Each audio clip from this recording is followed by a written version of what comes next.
সেই Kolkata night Riders না আছে ব্যাটিং, না আছে বোলিং, বাকি ৮ ম্যাচেও জেতার সম্ভাবনা নেই, বুঝিয়ে দিলেন রাহানেরা। কলকাতা নাইট রাইডার্সের খেলা দেখা মানেই একরাশ বিরক্তি। না আছে কোনো পরিকল্পনা, না রয়েছে দায়িত্ববোধ। কিভাবে জিততে হবে ভুলে গিয়েছেন অজিঙ্ক রাহানেরা। অন্ধকার সুড়ঙ্গ দিয়ে ছুটে চলেছেন অজিঙ্ক রাহানেরা। কোথায় আলোর দেখা পাওয়া যাবে জানেন না।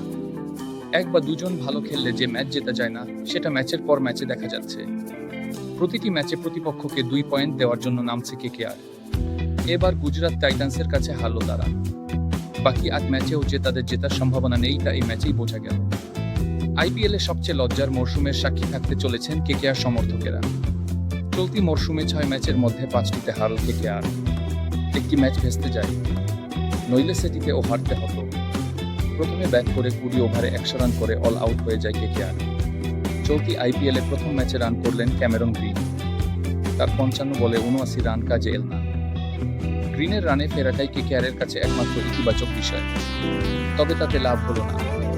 অধিনায়ক শুভমন গিলের 86 রানে ভর করে 2 বল বাকি থাকতে 5 উইকেট জিতল গুজরাট। এই জয়ের ফলে পয়েন্ট তালিকায় 1 লাফে 4 নম্বরে উঠে এলো তারা। ব্যাট করতে নেমে আবার এক হাল কেকেআরের। রাহানের কথা না বলাই ভালো।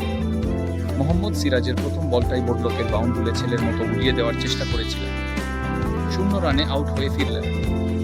যে কাগিসো রাবারা এবার প্রতি ম্যাচে রান দিচ্ছেন, সেই রাবারাকেও ফর্মে ফিরিয়ে দিল কেকেআর। এই ম্যাচে ফিন অ্যালেনের বদলে টিম সেইফার্টকে খেলানো হয়েছিল। তিনিও 19 রান করে রাবারার বলে আউট হয়ে গেলেন। অঙ্গকিশ রঘুবংশীও 8 রান করে রাবারার শিকার। পাওয়ার প্লেতে আবার 3 উইকেট হারালো কেকেআর। রান হলো মাত্র 37। গ্রিন ও রঘুম্যান পাওয়েল জুটি করার চেষ্টা করছিলেন। প্রথম 15 বলে গ্রিন রান করতে পারছিলেন না। সেই সময় পাওয়েল কয়েকটি বড় শট খেলেন, কিন্তু অশোক শর্মার বলের গতি বুঝতে না পেরে 20 বলে 27 রান করে আউট হয়ে গেলেন। তারপর হাত খুললেন গ্রিন। প্রথমবার তাকে দেখে মনে হলো রান করার চেষ্টা করছেন। রিঙ্কু সিং ফর্মে না থাকায় তার আগে নামানো হয়েছিল অনুকূল রায়কে। 9 রানে আউট হন তিনি। রিঙ্কুর হাল তো আরও খারাপ, রানই করতে পারছেন না। এই ম্যাচেও 1 রানে আউট হলেন। রমনদীপ কয়েকটি বড় শট খেললেন বটে, কিন্তু তিনিও বেশিক্ষণ থাকতে পারলেন না। 17 রান করে অশোকের বলে আউট হলেন। অপর প্রান্তে গ্রিন ভালো খেলছিলেন।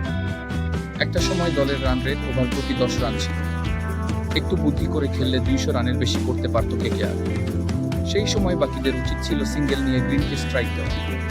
তা না করে প্রত্যেকে বড় শট খেলতে গিয়ে ফিরলেন। সুনীল নারায়ণও তাই। 5 বলে খেলে 0 রানে আউট হলেন। শেষ দিকে ব্যাট করার সুযোগই পেলেন না গ্রিন। ইনিংসের শেষ বলে 79 রানে রশিদ খানের বলে আউট হলেন তিনি। 180 রানে অল আউট হয়ে গেল কেকেআর। অন্তত 30 রান কম করু তারা। গুজরাতের 5 বোলারই উইকেট নিলেন। সবচেয়ে সফল রাবারা। 4 ওভারে 29 রান দিয়ে 3 উইকেট নিলেন তিনি। 2টি করে উইকেট নিলেন সিরাজ ও অশোক। 1টি করে উইকেট প্রসিদ্ধ কৃষ্ণ ও রশিদের। তবে শুভমান গিলের নিয়ন্ত্রিত ব্যাটিং এবং সাই সুদর্শন ও জস বাটলারের ছোট ছোট কার্যকর ইনিংসে গুজরাট সহজেই জয় তুলে নেয়। এই জয়ের ফলে গুজরাট টাইটান্স টানা 3 ম্যাচ জিতে পয়েন্ট টেবিলে ভালো অবস্থানে আছে। অন্যদিকে কেকেআরের জয়ের খরা অব্যাহত রয়েছে।